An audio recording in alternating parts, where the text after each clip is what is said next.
Danny, and I'm a Jew, and I had this one event that happened in my life back in middle school. I think I was in 8th grade. I had a best friend, and we were best friends for like 3-4 years, and her name was Sierra, and we were really good friends up to the point where she started asking me to come to youth group with me. She was Christian. She's like, come to youth group with me, come to youth group with me. And it was literally like every week. She's like, it's every Thursday, come on, please come with me. And I was like, okay, fine, I'll come. And I went, and it was at her youth group leader's house. And we went and we sat in her room. I think her name was Caitlin. And we all sat in a circle. There was about like 10, 15, maybe 20 people. And we all talked about how much we love Jesus, why we love Jesus, what has Jesus done for us. And we all individually went around in a circle and explained ourselves. And once it came to me, I was like, can I pass? I'm Jewish. I don't really believe in this. And they're like, yeah, sure. They were totally open about it, and which I respected. And then we did some activities later on after that, and then after that she started asking me, hey, come to church with me, and I was like, that was the point for me where I just wanted to stop. I'm like, okay, enough is enough. Like, I felt that I did enough to calm her down by going to youth group with her. And now that she's asking me to come to church with her, it's kind of evolved into something bigger, and I didn't really like it. She knew that I was Jewish, she knew about my faith, and she's like, oh, well, I'll come to temple with you. And in a way, like, it didn't matter to me because I felt like she was still pushing it on me, come to church, and trying to change my views. And I didn't really like it, and I told her no, and that's when our friendship kind of ended. We drifted apart. And she never used to be like that. It was only when her parents were about to get divorced, so she needed to find some kind of something to hold on to, and religion and faith was it. And this is really funny, but I look at religion like a penis. Don't wave it in my face, and don't shove it down my throat. That's all I have to say. My name is Kyle, and I'm an atheist. I grew up in a really, not only Christian community, but a Catholic community, so it was really hard-pressed there. My dad went to a Catholic private school for high school, and that was, it kind of built in everything there. My whole life was sort of built around it at some point. I was stuck in RE class, religious education classes, from age 8 or something, and it dragged me down a lot. One of the biggest things that I believe in is that people should act without limit to their ability, or without a perceived limit to your ability. And the whole religious thing there, going to church every Sunday, having a Catholic family and other Catholic members in that family who are going to judge me on it, held me down a lot. They told you what you could and couldn't do, what you shouldn't do, or just, they basically imposed limits, things that you weren't allowed to think a certain way, and you weren't allowed to think into things as much. You weren't allowed to ask questions. And being as into science as I am, that's what we do. That's what I do, is that you ask questions about everything. And it caught you from an early age, and it caught me from an early age. I was baptized before I could have a say in it, before I even really knew what was going on. They were just like, oh, here's some, here's a white thing, and we're gonna pour some water on your head, and you're gonna have all this other stuff. There's a First Communion, and I was like, people give me money for First Communion. I made over $100 just eating a piece of bread. And so it was this kind of brainwashing, really, that just was thrown in, and kind of like soap in a washing machine. And I was just that kind of clothes in the middle that was just thrown back and forth in this big mess of stuff. And I remember when I was, they were pushing me, just pushing me everywhere. My dad went to the Catholic school. We went to church every Sunday. We went with my cousins and other nearby relatives who were also really Catholic. And that was on my mom's side, and on my dad's side, his dad was also Catholic, strong into religion there.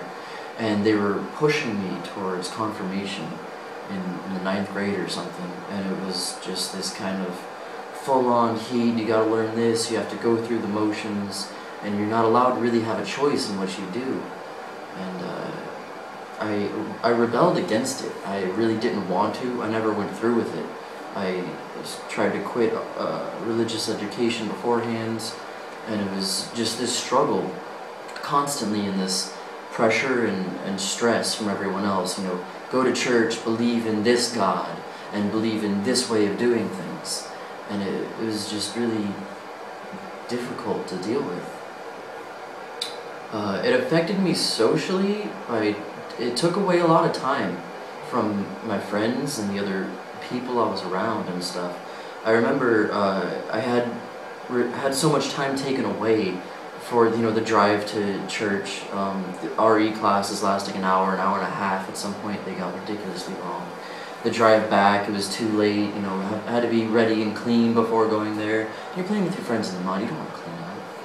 And I remember my family would go out to dinner on some Saturdays and stuff, and I knew that I had church that next Sunday or something happened, and I would have to stop spending time with my family because I just missed spending time with my friends so much.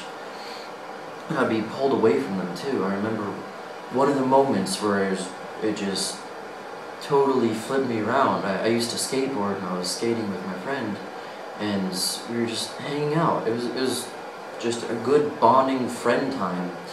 And my mom drove up in her ugly red minivan that she had at the time, and said, "Hey Kyle, we gotta go to church. You gotta go to RE classes, and you have to do this. You don't have a choice in the way you want to think." And they pulled me away from that. It wasn't something I chose to do. It wasn't something that I would ever put anyone else through. And they hurt my friendships, and they hurt my social life from that, because you had to go to church, you had to do this, you have to be Catholic, you have to confirm that you were a Catholic. So. Hi, I'm Giselle, and I'm a tomboy. Unlike most people, I don't really have a mother figure. When I was little, my mother kind of abandoned me. Literally took me to my dad's house one day and never came back. And that was when I was 1 year old, so I never saw her again, never had that mother kind of influence. So I was basically raised with my grandmother and my dad and the whole bunch of male cousins. So as you can see, I have Batman and I have Pokemon. I'm still like that today. My parents, they always thought, my dad for example, gave me toys, gave me the Pokemon, gave me Dragon Ball Z, gave me all the little boy stuff, because you know what? My dad's gonna love me no matter who I am. And he thought it was a stage, but the rest of my family wasn't that accepting. They always, I remember from a time, when I told them I didn't want to wear dresses anymore, which I was 4th grade, it was not 4th grade, 5 years old or so.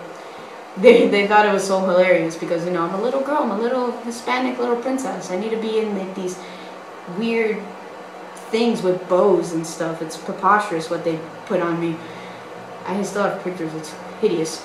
But I would always wear those things, and when I finally told them I don't want to wear those stuff, they just kind of laughed and shrugged it off. I still had to wear them. Until I told my dad, I was like, "Dad, I really don't want to wear this stuff. I don't like it, it's ugly. I just want to wear pants and a shirt. It's comfy." And my dad went along with it. And later on, my dad married my stepmother, who we don't have the best relationship at all because of the way I am. She would always kind of put me down in a way, saying that I'm not a girly girl, so I'm not feminine, therefore I'm not domesticated, therefore I'm never going to get married, ever. So she feels that women need to be a certain way. You need to learn how to cook, you need to learn how to clean. And yes, you can have a job and everything and blah blah blah, support your family. But you also need to learn how to be this prim and proper little you know, thing. But that's not me. I don't wear makeup. I don't do all this stuff. And like, I've been teased a lot when I was like little in like Catholic school. Like, we had a boy side and a girl side in after school, because I had to stay there until my parents picked me up. And the girl side, you're not allowed to go to the boy side after like the certain like hour mark, because you guys are separated for some weird reason. I don't even remember. But I would always sneak away to the boy side where my friends were, and every day at announcements, Miss Tiny, I still remember her name, like, she would just go and she'd be like, Giselle, like in front of like 50 other kids, and just be like, get back to your side. And I would have to do the walk of shame, and I proudly did the walk of shame every day, because at least I got to see my friends. And yeah, I was a little like boyish, but I'm not any different. I'm not, you know, I'm not a mean person, I'm not an evil person, I'm just me. Still a girl. I'm still a girl, yeah. Like, I've been called like lesbians a lot of time, like, oh, she's a lesbian. I'm like, I'm not a lesbian. I just like to do things. I like to play the video games. I just don't understand why people have to look at me and just be all like, you're obviously something else, even though I'm still a girl. I just like boy things. My name is Melissa, and I love black people. I say that because growing up, my family always told me that I was not allowed to have black friends. I was not allowed to associate with them. I was basically not allowed to do anything with them. When I asked why, they always said that it's because black people are criminals and thugs and they're not safe to be around. So I was like, okay, I'm going to follow my parents and I'm not going to be friends with black people. When I went into middle school, however, I met this lovely girl named Ariel, who was black. When I went to my parents and told them about her, they looked at me and they said, you're not allowed to be her friend. I don't want you seeing her, I don't want you talking to her, I don't want you associating with her. And I just looked at them and I said, but she's literally the sweetest person I have ever met in my life. I've met her parents and her parents are sweet. Everyone in her family was sweet and caring and kind, but they just said, you can't be friends with her. So a couple days later, I had told her that I wasn't allowed to be her friend. And when she questioned me, I just said that I wasn't allowed. When I went back to my parents, I really sat down and I was like, I need to know why I cannot be friends with black people, because they are good people. And they go, it's because they're criminals and thugs. And then I just sat there and like, not all black people are criminals and thugs. So I realized at that point in my life that my parents were following what society said about African Americans, and it was wrong, because not every single person is a criminal. You can't judge someone by their color, and that's what they were doing. Because one black person did a crime, then the whole entire race was criminals, pretty much. And I ended up telling my parents that I don't care what they say. I love Ariel, she is my friend, and we're gonna be friends. And then I just pretty much said to myself that I'm not gonna listen to what society says. I'm not gonna listen to what they deem as right or wrong, because not everyone is bad. Hi, my name is Alexandria, and I'm multicultural. My mother is black, and my dad's Puerto Rican. He's pretty light-skinned for Puerto Rican, and basically, the reason why I'm saying this, because it goes along with my story. When I was a little girl, about 6 years old, one day my dad was picking me up from school, and we're driving, and the car breaks down. We get out of the car, and I'm sitting by my dad, and my dad's just checking the car, and like he's calling someone for help. We were there for a while, and then a lady in front of the house that we were parked by, she came out and she was just staring at us. She came by and she asked if everything was okay, and my dad was like, yeah, we're fine, you know, everything's good. And she still was standing there, she didn't leave. So then she came up to me and she asked me, she was like, are you okay? You know, little girl, are you okay? Where's your mom and dad? And I was just like, my dad's right here with me. I'm with my dad, I'm fine. And she was like, "Are you sure?" And I was like, "Yeah, I'm sure. Like, I'm okay." And she was just like, "Are you sure, sweetie? Is that really your dad?" She just kept consistently asking. I was like, "Yes, I'm fine." And then my dad, he came over and he was getting really upset. He was like, "That is my daughter." And he was just like, "Why do you keep asking?" She was just like, I was just wondering, blah, blah, blah. And he was just like, "Well, we're fine, thank you." And she walked away, but she was still like standing like, on her front door. And my dad was just like, "Come on, let's go." And I was confused. I didn't understand what was going on. And I could tell that my dad was really upset.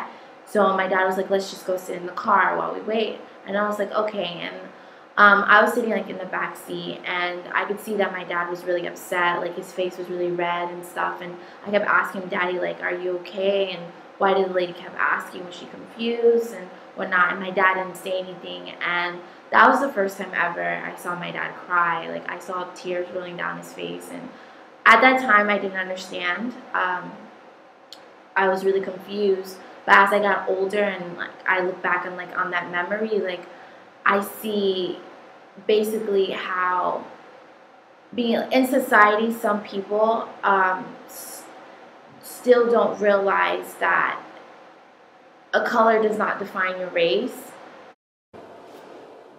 So how does it feel to be? Have you ever had the financial part of being a Jew affect you anywhere?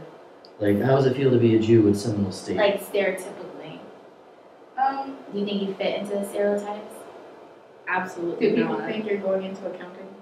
No, I'm really bad with math. And my family's never really had a lot of money. I mean, enough to support and a little bit of extra, but it's not like we own this huge mansion and we have tons of money. My parents aren't lawyers, they're not accountants. I feel like an average person. What do you think that we could do to solve that problem? To make you, the average person, known as an average person and not known as a Jew?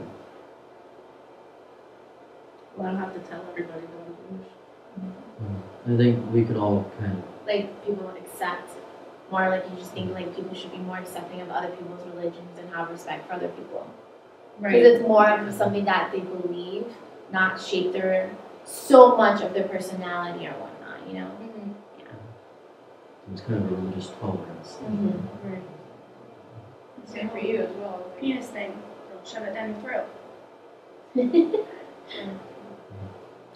Oh, like it was same for you. Like you just needed your parents and your family to be tolerant of what you believed in. And You- accepting it. You sounded like you didn't have much of a childhood because they were just shoving, Bibles down your throat. They're forcing you, essentially. They're forcing you to do something you didn't want to do. And since you're younger, you have to follow your parents, so they said. But that's how I got there, forcing you to do some shit.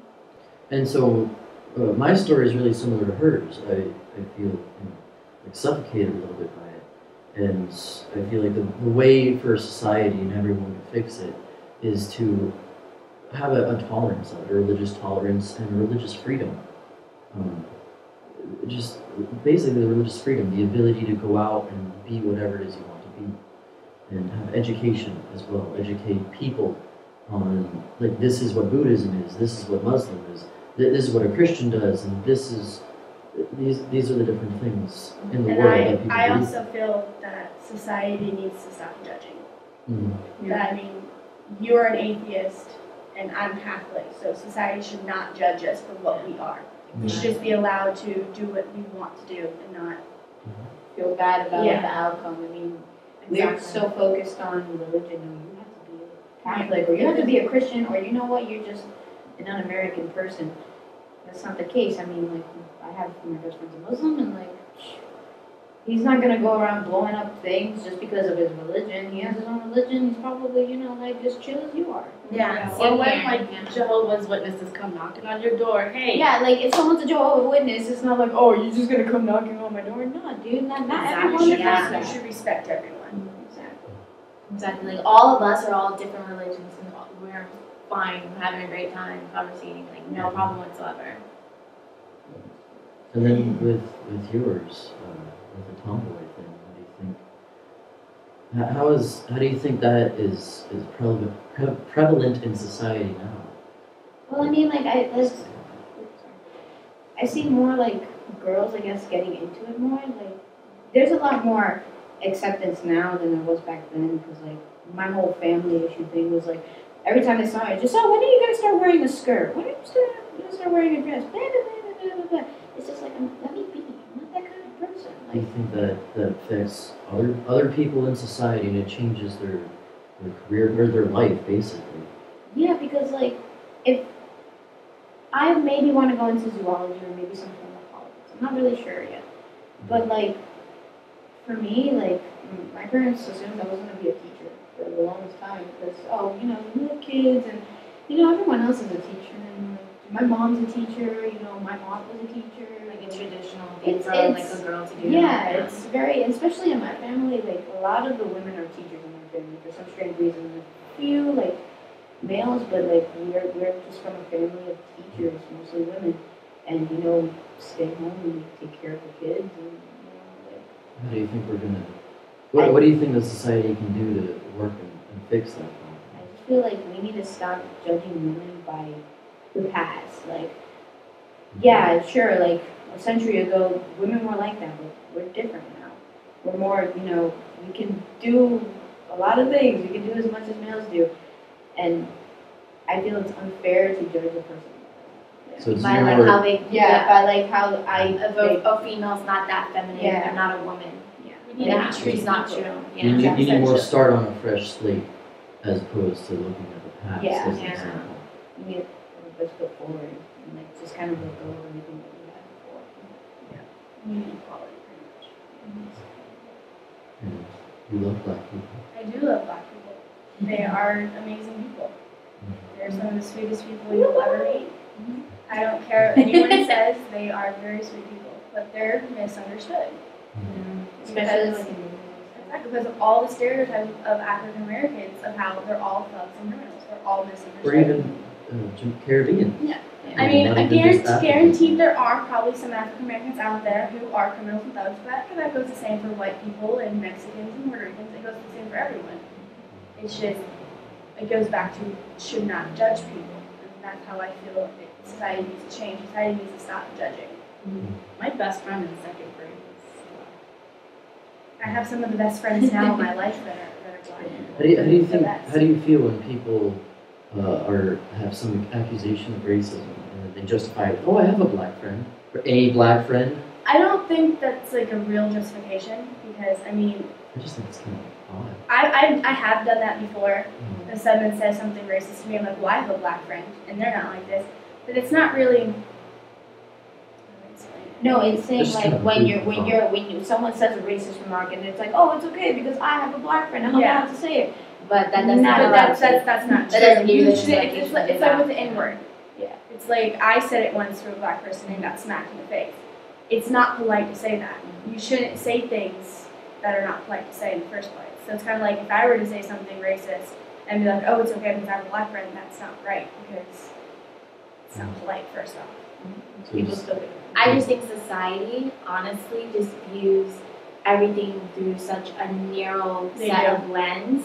and they don't Like, want to change. Exactly. That's Just the like with my problem. situation, it's just like people classify by color, even like in culture, even like Hispanic cultures. Like I mean, Yeah. you should both understand that.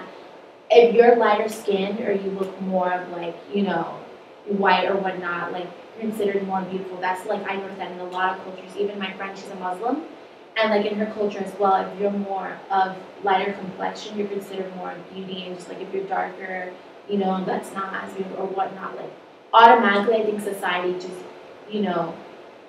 puts a stereotype or casts a certain like view on anyone of like a different color or whatnot, which is and every race and mostly every culture that I've noticed, or I should say race, has like a scale of colors. It's not just white or what. Like they have like their lighter complected people and then it's darker, and it's just like some people are just.